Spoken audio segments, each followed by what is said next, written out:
রবিবার মানেই ঘরে উৎসবের গন্ধ। গরম গরম চিকেনের সঙ্গে ধোঁয়া ওঠা সাদা ভাতের তো জুড়িই নেই। বাইরে যতই ব্যস্ততা আর কোলাহল থাকুক, এই একবেলা যেন পুরো সপ্তাহের ক্লান্তি ধুয়ে মুছে দেয়। নমস্কার, আমি অরিজিতা, সুইডেন থেকে আজ একটি ছোট্ট মিনি ব্লগ নিয়ে। এবছর দেশ থেকে ফেরার সময় আমি ঠাকুরবাড়ির রান্নার বইটি কিনে নিয়ে আসি।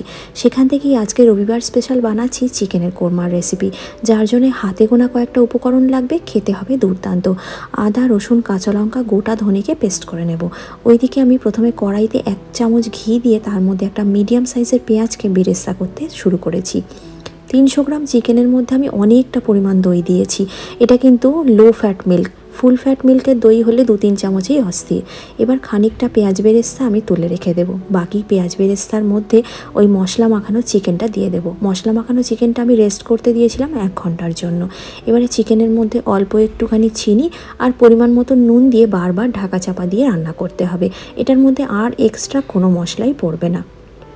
তবে আমি এক্সট্রা একটু ফ্লেভার অ্যাড করার জন্য গোলমরিচটাকে এরকমভাবে আধ ভাঙা করে দিয়েছিলাম। আপনারা চাইলে এটা স্কিপ করতে পারেন, এটা কিন্তু বইতেও লেখা নেই। তারপরে যখন পুরো রান্নাটা হয়ে আসবে, দেখবেন চিকেনের থেকে ভীষণ সুন্দর গন্ধ ছাড়ছে, চিকেনটা সুসিদ্ধ হয়েছে। ওপর থেকে অবশ্যই গরম মশলার গুঁড়ো এবং ঘিয়ে ভেজে রাখা বাকি পেঁয়াজ বেরেস্তাটা দিলেই কিন্তু চিকেন কোরমা একদম রেডি। এই সুন্দর ঘিয়ে ভাজা পেঁয়াজ বেরেস্তা আর সাথে এই যে দইয়ের মিশ্রণ, সমস্ত কিছু মিলিয়ে চিকেনের কোরমাটা অসাধারণ লাগবে।